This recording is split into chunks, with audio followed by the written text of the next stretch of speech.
সুপ্রিয় দর্শক, আসসালামু আলাইকুম। রিফা রান্নার রেসিপি থেকে সবাইকে স্বাগতম। আজ আমি আপনাদের মাঝে শেয়ার করব শুধুমাত্র আটা দিয়ে খুবই মজাদার একটি নাস্তার রেসিপি। এই নাস্তাটি বানিয়ে কিন্তু আপনারা বেশ কিছুদিন সংরক্ষণ করেও রেখে খেতে পারবেন। আশা করছি আমার আজকের এই রেসিপিটি আপনাদের কাছে খুবই ভালো লাগবে। আর রেসিপি ভালো লাগলে ভিডিওতে অবশ্যই একটি লাইক দিয়ে শেয়ার করার অনুরোধ রইল। আর রেসিপিটি বাসায় অবশ্যই ট্রাই করবেন। আর আপনাদের কাছে কেমন লেগেছে তা আমাকে কমেন্টে লিখে জানাবেন। আমার চ্যানেলটি এখনো সাবস্ক্রাইব করে না থাকলে চ্যানেলটি সাবস্ক্রাইব করার অনুরোধ রইল।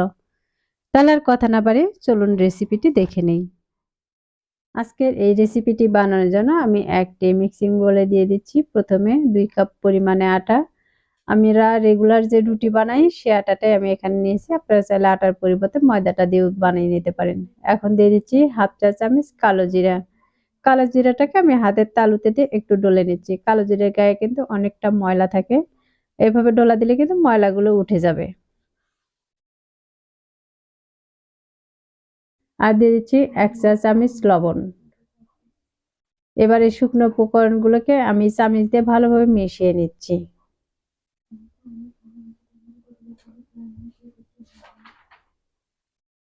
আমার এ পর্যায়ে কিন্তু এগুলো মেশানো হয়ে গেছে। এখন এর মাঝে দিয়ে দিচ্ছি আমি 2 টেবিল চামচ পরিমাণে রান্নার তেল। আর তার সাথে দিয়ে দিচ্ছি আমি 2 চা চামচ পরিমাণে চিনি। মিষ্টিটা আপনারা আপনাদের পছন্দ অনুযায়ী দিয়ে দিতে পারেন। এবার আমি সবগুলোকে আবারও ভালোভাবে মিশিয়ে নিচ্ছি। এবার হাত দিয়ে ঘষে ঘষে তেলের যে একটা দোলাভাব এটাকে ঝুরি করে নিব। দেখতে পাচ্ছেন আমি কিন্তু খুব ভালোভাবে এই তেলটাকে ঝুড়ো করে নিচ্ছি। তেল আর আটাটাকে ভালোভাবে মিশালে কিন্তু এই নাস্তাটা খুবই ভালো হবে।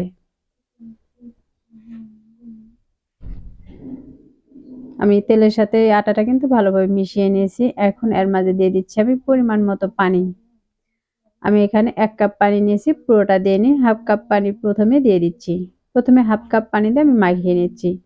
যদি এটা মাখানো শক্ত হয় তাহলে আমি আরো পরে কিছুটা পানি দিয়ে দিব।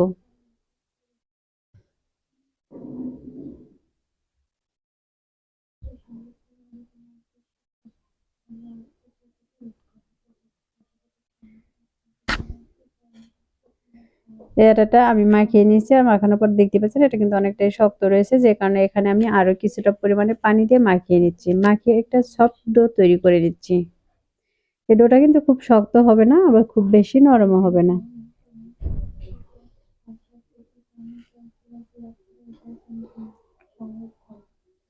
মাখিয়ে এটাকে একটু আমি ডো বানিয়ে নিয়েছি আর দেখতে পাচ্ছেন কতটা সুন্দর হয়েছে। এই ডোটা কিন্তু খুব বেশি নরম হয়নি। এখন এই ডোটাকে আমি ঢাকনা দিয়ে ঢেকে রেখে দিচ্ছি 5 মিনিটের জন্য। এবার 5 মিনিট পর আমি ঢাকনাটাকে সরিয়ে নিচ্ছি।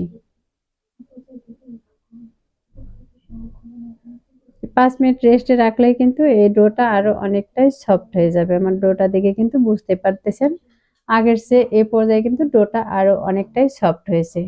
ডোটাকে আমি আরো 1 মিনিটের মতো মথে নিয়েছি আর এখান থেকে আমি কিছুটা পরিমাণে ডো হাতে নিয়ে নিচ্ছি।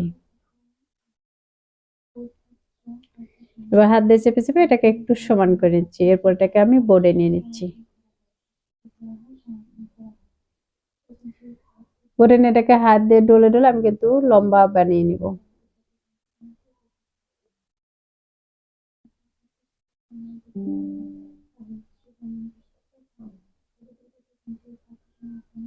দেখতে পাচ্ছেন এটা কিন্তু আমি হাত দিয়ে অনেকটা ডলে ডলে লম্বা করে নিয়েছি। লম্বা ফিতার মতো বানিয়ে নিলে কিন্তু এটা হয়ে যাবে। এটা কিন্তু খুব মোটা বানাবো না, আবার কিন্তু খুব বেশি চিকনও বানাবো না। এবার সাইডের অংশটা আমি কেটে নিচ্ছি আর এরকম ছোট ছোট পিস করে এগুলোকে কেটে নেব।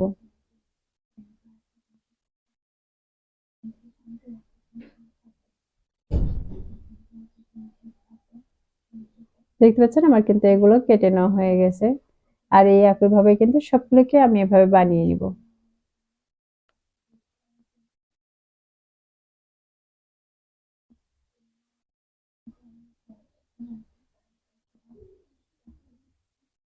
এখন এগুলোকে আমি একটি প্লেটে উঠিয়ে নিচ্ছি। আমার সবগুলো বানানো হয়ে গেছে। এখন এগুলো তেলে দিয়ে ভেজে নেব।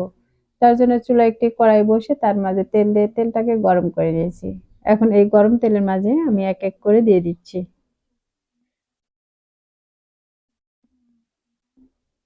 এই নাস্তাগুলো কিন্তু সাইজে অনেকটাই ছোট, যে কারণে কড়াইতে কিন্তু অনেকগুলো দিয়েই ভেজে নেওয়া যাবে। এখানে যতগুলো দেওয়া যাবে আমি ততগুলোকে দিয়ে দিয়েছি। আর যখন নিচে কালারটা চলে এসেছে তখন আমি এভাবে উল্টিয়ে নিচ্ছি। এগুলোকে প্রায় আমি 3 থেকে 4 মিনিটের মতো মিডিয়াম আঁচে ভেজে নেব। আর দেখতেই পাচ্ছেন এগুলো ভাজার পরে কতটা সুন্দর কালার চলে এসেছে। সবগুলো যখন এরকম লাল গোল্ডেন কালার হয়ে আসবে তখন কিন্তু এগুলো উঠিয়ে নিতে হবে।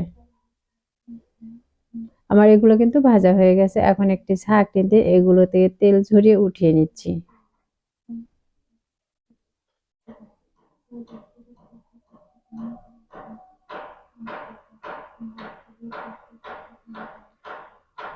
আর এই একইভাবে কিন্তু আমি সবগুলোকেই ভেজে নিয়েছি।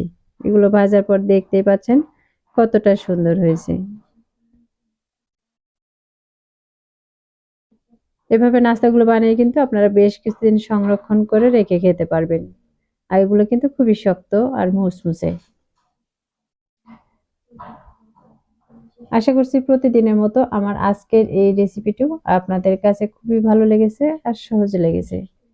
রেসিপিটি ভালো লাগলে ভিডিওতে অবশ্যই একটি লাইক দিয়ে শেয়ার করার অনুরোধ রইল। আর রেসিপিটি বাসায় অবশ্যই একবার ট্রাই করবেন। আর আপনাদের কাছে এই রেসিপিটি কেমন লেগেছে তা আমাকে কমেন্টে লিখে জানাবেন।